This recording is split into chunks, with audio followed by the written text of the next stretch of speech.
Have you ever looked into intermittent fasting and thought it sounded much more complicated than it needed to be? There are different fasting schedules, conflicting opinions, special products, calorie counting systems, and countless rules about what you should and shouldn't do. But intermittent fasting doesn't have to be complicated or expensive. At its simplest, intermittent fasting means establishing a regular period when you eat and another period when you don't. That's it. You don't necessarily need expensive powders, special diet foods, complicated meal plans, or a long list of rules. Before we continue, intermittent fasting is not appropriate for everyone. If you have a medical condition, are pregnant or nursing, have a history of disordered eating, or take medication affected by meal timing, speak with a qualified healthcare professional before fasting. So, why can fasting help some people? One important part of the answer involves insulin.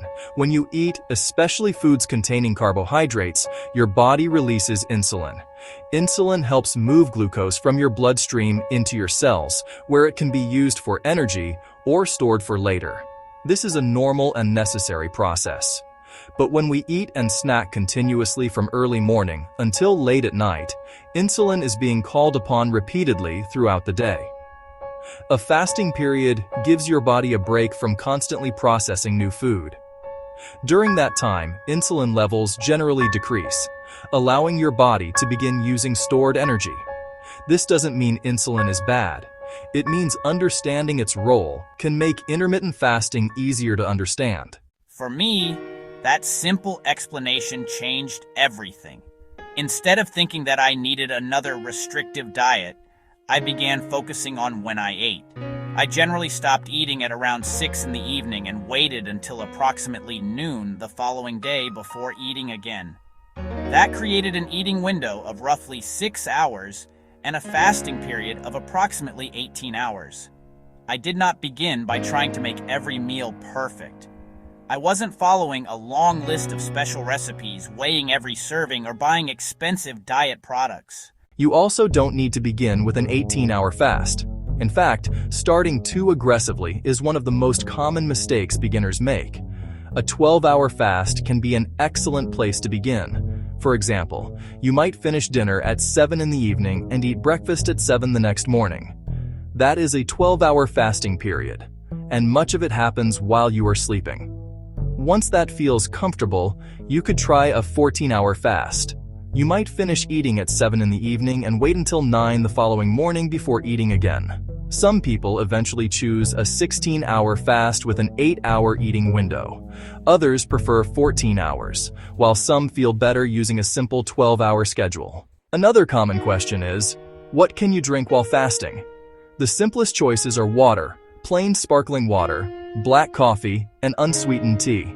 Drinks containing sugar, cream, milk, or calories generally interrupt the fasting period. You don't need to make this more complicated than it is. Keeping fasting drinks simple makes the entire routine easier to manage. Hunger is another concern for beginners. Feeling hungry doesn't automatically mean something is wrong. Sometimes hunger arrives because your body is accustomed to eating at a particular time. A glass of water, a cup of black coffee or unsweetened tea, and a little time may help the sensation pass. Staying occupied can also make fasting easier. Many people find hunger more noticeable when they are bored or constantly thinking about food. What you eat during your eating window also matters.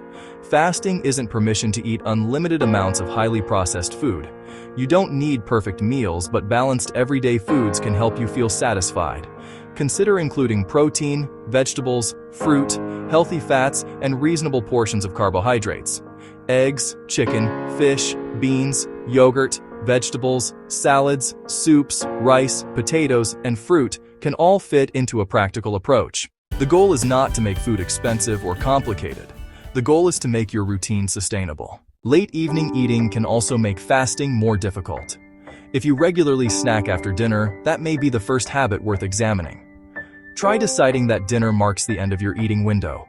Clean the kitchen, brush your teeth, drink water or unsweetened tea, and move on to another activity. That simple boundary may be more helpful than trying to completely change everything you eat at once. And what happens when you have an imperfect day? Maybe you eat later than planned. Perhaps you go to a restaurant, attend a holiday celebration, take a vacation, or simply decide to enjoy something outside your normal routine. One imperfect decision does not erase your progress. The most important thing is what you do next. Return to your usual schedule at the next reasonable opportunity. Don't punish yourself with an extreme fast, and don't allow one unusual day to become an excuse to abandon your routine completely. Consistency matters more than perfection. Here are 5 simple principles to remember. Start with a manageable fasting window. Keep fasting drinks simple. Eat satisfying everyday foods during your eating window. Expect occasional hunger without becoming afraid of it. And after an imperfect day, simply return to your routine. Intermittent fasting doesn't need to take over your life. The purpose is to create a simpler structure around eating, not another complicated program filled with rules you can't maintain. If you're unsure which fasting schedule may fit your current lifestyle, take my free 5-question simple fasting assessment. It will help you think about your evening eating habits, morning routine, hunger concerns, and the kind of schedule that may be most manageable for you. You'll also receive access to the free Simple Fasting Starter Guide with practical information to help you begin. Use the link in the description to take the free assessment. Remember, you don't need to change everything overnight. Choose a realistic starting point, keep the process simple, and give yourself time to build a routine you can actually follow. That may be the difference between trying another short-term diet and finally creating a sustainable approach that works in real life.